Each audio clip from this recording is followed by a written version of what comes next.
కరీంనగర్ పరిధిలో ఉన్న దిగువ మానేరు జలాశయం నిండుకొండలా మారింది. ఎగువన ఉన్న శ్రీ రాజరాజేశ్వర రిజర్వాయర్ నుంచి నీటి విడుదలతో మానేరు జలాశయాలకు నీరు వచ్చి చేరుతుంది.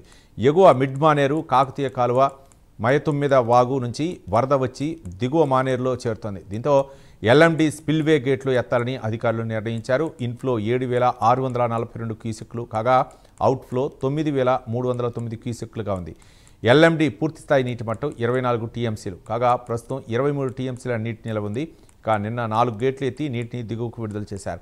మొదట డ్యాంలో పూజలు చేసి నీటిని విడుదల చేశారు ఎమ్మెల్యే కవ్వంపల్లి సత్యనారాయణ. ఈ ఏడాది సాగు తాగునీటికి ఇబ్బంది ఉండదన్నారు ఎమ్మెల్యే కవ్వంపల్లి సత్యనారాయణ.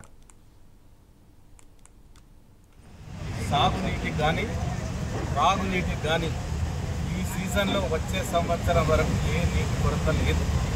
కాబట్టి రాష్ట్ర ప్రజలందరూ వ్యవసాయం కోసమైనా లేక తాగునీటి కోసమైనా ఇబ్బందులు ఉండవని ఆశిస్తూ ఉన్నాం.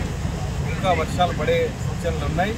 కాబట్టి ఈ లోయర్ మానే డ్యాం ద్వారా మన కరీంనగర్ ప్రజలకే కానీ మన కింద ఉన్నటువంటి జిల్లాలకు కూడా సాగునీరుని అందిస్తుందని మేము తెలియజేస్తూ ఉన్నాం.